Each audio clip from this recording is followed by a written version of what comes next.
பாடத்தின் தலைப்பு தொழாதவர்களின் மறுமை நிலை. காட்சி 1, ரிஸ்மியாவின் வீடு. சரி, நம்ம டிவி போடுவோம். ஐயா, எனக்கு ரொம்ப பிடிச்ச சாங் இது. இந்த சாங் எனக்கு பிடிக்குமா? எனக்கு இந்த சாங் ரொம்ப பிடிக்கும். உனக்கு பிடிச்ச சாங் தானே, சவுண்டை நல்லா வேகமா வச்சு கேளு, அப்பதானே நல்லா இருக்கும். ஏ சவுண்ட் அது மாதிரி அப்பதானே நல்லா இருக்கும். வைக்கிறேன். அப்படிதான், வேகமா, இன்னும் வேகமா. அஸ்ஸலாமு அலைக்கும். உள்ள வரலாமா? ரிஸ்மியா. ஹே ரேஷ்மா, வா உள்ள வா, உட்காரு. நான் உன்னை இவ்வளோ நேரமாக கூப்பிட்டு இருக்கேனே, உன் காதலியே விழுகலையா? நான் ஃபோனில் ரீல்ஸ் பார்த்துட்டு இருந்தேனா, அதனால கேட்கலடி. எப்படி கேட்கும்? பாட்டு சவுண்டு இவ்வளோ வேகமாக இருந்தா? என்னடி நடக்குதுங்க? வெளியே வாங்க சொல்லி தொழுகை நடந்துட்டு இருக்கு, இவளுங்க என்னன்னா சவுண்டை வேகமாச்சு பாட்டு கேட்டுட்டு இருக்காளுங்க. நீ என்னன்னா ரீல்ஸ் பார்த்துட்டு இருக்கேன்னு சொல்ற. நீங்க யாருமே தொழுகலையா?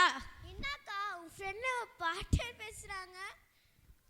இவ இப்படி தாண்டி, இதை செஞ்சா பாவம், அதை செஞ்சா பாவம் அப்படின்னு ஏதாச்சும் சொல்லிக்கிட்டே இருப்பா. ஐயோ, அப்ப இவதான் என் எதிரி. இவ ஃப்ரெண்ட்ஷிப்பை முதல்ல நீ கட் பண்ணு.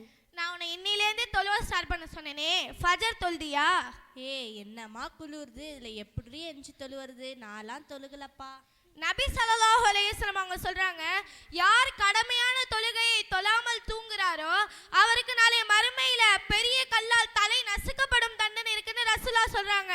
இது ஒரு தடவை 2 தடவை இல்ல, தொடர்ந்து இந்த தண்டனை நடந்துட்டே இருக்கும். இப்படிப்பட்ட தண்டனைக்கு நாம பயப்பட வேண்டாமா? அச்சச்சோ, டைம் ஆயிடுச்சே. அம்மா. என்னடி என்னாச்சு? மறுபடியும் 2 பேரும் சண்டை போட்டுட்டீங்களா? இல்லம்மா, உங்க ஃபேவரட் நாடகம் போற டைம் ஆயிடுச்சுமா, அண்ணாதாம்மா கூப்பிட்டேன். ஆமாடி, நேத்து வேற முக்கியமான சீனை தொடரணும் போட்டு முடிச்சிட்டான். வை என்னாச்சுன்னு பார்ப்போம். இதுக்காடி இப்படி உயிர் போன மாதிரி கத்துன? எங்க அம்மாக்கு இந்த நாடகம்னா உசுறு, அண்ணாதான் அப்படி கூப்பிட்டா. இப்பதாம தெரியுது இவளுங்க கிட்டலாம் ஏன் தொழுகை இல்லைன்னு. வாங்க சொல்லியாச்சு, வாங்க தொழுவலான்னு பிள்ளைங்களை கூப்பிடுங்கன்னு பார்த்தா நீங்களே நாடகம் பார்த்துட்டு இருக்கீங்களேம்மா. ஒரு குழந்தைக்கு தாய் தான் முதல் ஆசிரியர். அவங்களுக்கு நல்லது எது கெட்டது எதுன்னு சொல்லக்கூடிய நீங்களே இப்படி வழிகேட்டில் இருந்தீங்கன்னா உங்களுடைய பிள்ளைகளின் நிலைமை என்னம்மா? அப்படிலாம் இல்லைம்மா, நானும் தொழுகணும் தான் நினைக்கிறேன். எங்கத்த இந்த வேலைகளை பார்க்கவே நேரம் சரியா இருக்கு. அப்பப்போ இந்த உடம்பு வலி வேற வந்துடுது. இதில் எங்கேன்னு தொழுகிறது? இவளுகளுக்கு என்ன, இவளுகளாச்சும் தொழுகணும், இவளுகளும் தொழுக மாட்டாருங்க. நான் இருக்கும் போது உங்களை தொழுக விட்டுருவனா? என்னம்மா காண சொல்றீங்க? ஏமா உங்களுக்கு நாடகம் பார்க்க நேரம் இருக்கு, உனக்கு ரீல்ஸ் பார்க்க நேரம் இருக்கு. இந்நேரம் வரைக்கும் உங்களுக்கு அருட்கொடைகளை வழங்குற அல்லாஹ்வை வணங்குவதற்கு நேரம் இல்லையா? குல்லுக்கும் ராயின் ஃபமஸ்உலூன், நீங்கள் ஒவ்வொருவரும் பொறுப்பாளி. உங்க பொறுப்பை குறித்து நாளை மறுமையில விசாரிக்கப்படுவீங்கனோ. ஒரு பெண் தன்னுடைய கணவரின் வீட்டிற்கும் அவங்களுடைய குழந்தைக்கும் பொறுப்பாளி ஆவான்னு நபி ஸல்லல்லாஹு அலைஹி வஸல்லம் அவங்க சொல்லியிருக்காங்க. அப்ப நாளை மறுமையில உங்க பொறுப்பை குறித்து அல்லாஹ் கேள்வி கேட்பாங்க. அப்ப என்ன பதில் சொல்ல போறீங்க?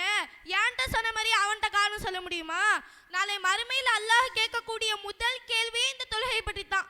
அப்படிப்பட்ட இந்த தொழுகையே உங்கள் இடத்தில் இல்லைன்னா உங்களுடைய நிலைமை என்னம்மா? இஸ்மியா, நாளை மறுமையில நீ இன்ஸ்டால எத்தனை ஃபாலோவர்ஸ் வச்சிருந்தா அல்லாஹ் கேட்க மாட்டான், நீ தொழுதியான்னு அல்லாஹ் கேட்பான். என்ன பதில் சொல்ல போற நீ? அல்லாஹ்வுடைய வசனங்கள் ஓதப்படாத இந்த வீட்டுல ஷைத்தான் தான் கூடி இருப்பான். அவன் தான் நம்மளுடைய பகிரங்கமான எதிரி.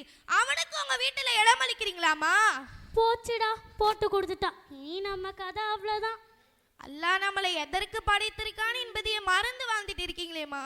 அல்லாஹ் குர்ஆன்ல சொல்றான், வமா ஹலக்துல் ஜின்ன வல் இன்ஸ இல்லா லியஅபுதூன், மனிதர்களையும் ஜின்களையும் என்னை வணங்குவதற்காகவே தவிர வேற எதற்காகவும் நான் படைக்கலைன்னு அல்லாஹ் சொல்றான்.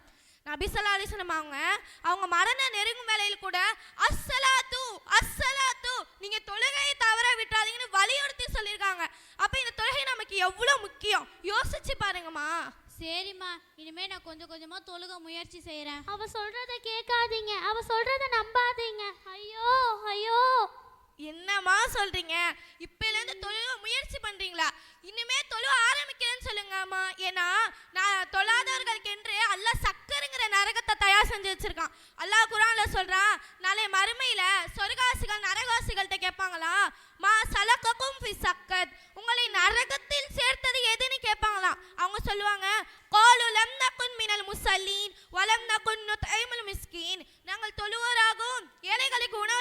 அல்லாஹும் இருக்கவில்லை. வீணான காரியங்களை மூழ்கி கடந்தவர்களுடன் நாங்களும் மூழ்கி கடந்தோடு சொல்லக்கூடியவங்களாக இருப்பாங்க. இன்னும் இந்த சக்கருங்கிற நரகம் எப்படிப்பட்டதாக இருக்கு தெரியுமா? அல்லாஹ் குர்ஆன்ல சொல்றான், சவுஸ்லிஹி சக்கர், அவனை சக்கர் நரகத்தில் கருக செய்வோம். வமா அதராக மா சக்கர், இந்த சக்கருங்கிற நரகம் எப்படிப்பட்டதாக இருக்குன்னு உங்களுக்கு தெரியுமான்னு அல்லாஹ் கேட்கிறான். லா துபிகி வலா ததர், அவனை அது மிச்சமும் வைக்காது விட்டும் வைக்காது. லவஹத்தலில் பஷர், அவனுடைய தோலை கரித்து அவனை மாற்றிவிடும். அது மட்டுமல்லமா, நரகத்துல நரகவாசிகளுக்கு குடிப்பதற்கு கொதிக்கும் நீரும் சீல்சலம் கொடுக்கப்படும். அவங்க சாப்பிடுவதற்கு முச்செடிகள் கொடுக்கப்படும். அவங்களுக்கு நெருப்பாலான ஆடை, போர்வை, செருப்புன்னு அவங்கள சூழ்ந்த நெருப்பு மட்டுமே இருக்கும். அவங்களால அங்க வாழவும் முடியாது, சாகவும் முடியாது. இப்படிப்பட்ட மோசமான நரகத்திற்கு போகக்கூடிய வழியத்தாமா நீங்க தேர்ந்தெடுத்திருக்கீங்க. இதெல்லாம் நமக்கு தேவையாமா? தப்பு பண்ணிட்டேன். இவ்வளோ நாள் நான் தொழுகாம இருந்துட்டேன். அல்லாஹ் என்னை மன்னிக்கவே மாட்டான். அல்லாஹ் கருணையாளன்மா. அவன் இடத்துல நீங்க மன்னிப்பு கேட்டு தொழுக ஆரம்பிச்சீங்கன்னா நிச்சயமா அல்லாஹ் அவங்கள மன்னிப்பான். அல்லாஹ் மூலியமா எங்களுக்கு நேர வழி நாடியிருக்காமா. இன்ஷா அல்லாஹ் இனிமே நானும் தொழுகிறேன், என் குழந்தைங்களையும் தொழுகிறபடி செய்கிறேம்மா. இனிமே என் பொறுப்பை நான் சரியாக செய்கிறேம்மா. என்னம்மா நான் சொல்கிறது சரிதானே? நீங்களும் என்னம்மா சொல்கிறீங்க? இப்போதாம்மா தெரியுது நாங்கள் எவ்வளோ பெரிய தப்பு பண்ணியிருக்கோன்னு. இன்ஷா அல்லாஹ் நாங்களும் தொழுகிறோம்மா.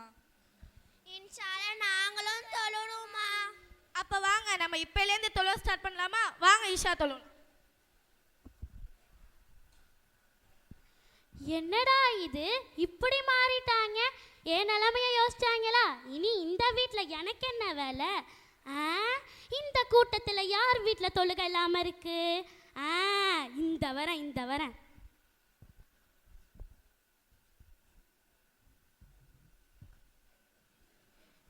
எங்கள் வீட்டில் நாங்கள்லாம் திருந்திட்டோம். உங்கள் வீட்டில் இந்த மாதிரி யாராச்சும் தொழுகாமல் இருந்தீங்கன்னா இன்ஷா அல்லாஹ் நீங்களும் அல்லாஹ் இடத்துல பாவ மன்னிப்பு கேட்டு தொழுக ஆரம்பிச்சிருங்க. சைத்தான் தேடக்கூடிய நபரில் நீங்களும் உங்கள் குடும்பங்களும் ஆயிடாதீங்க. இந்த நரகத்துலேருந்து நம்மளை காக்கக்கூடாது தொழுகை தான். இன்ஷா அல்லாஹ் நம்ம தொழுகக்கூடியவங்களாக இருப்போம். அஸ்ஸலாமு அலைக்கும் வரஹ்மத்துல்லாஹி வபரகாத்துஹு.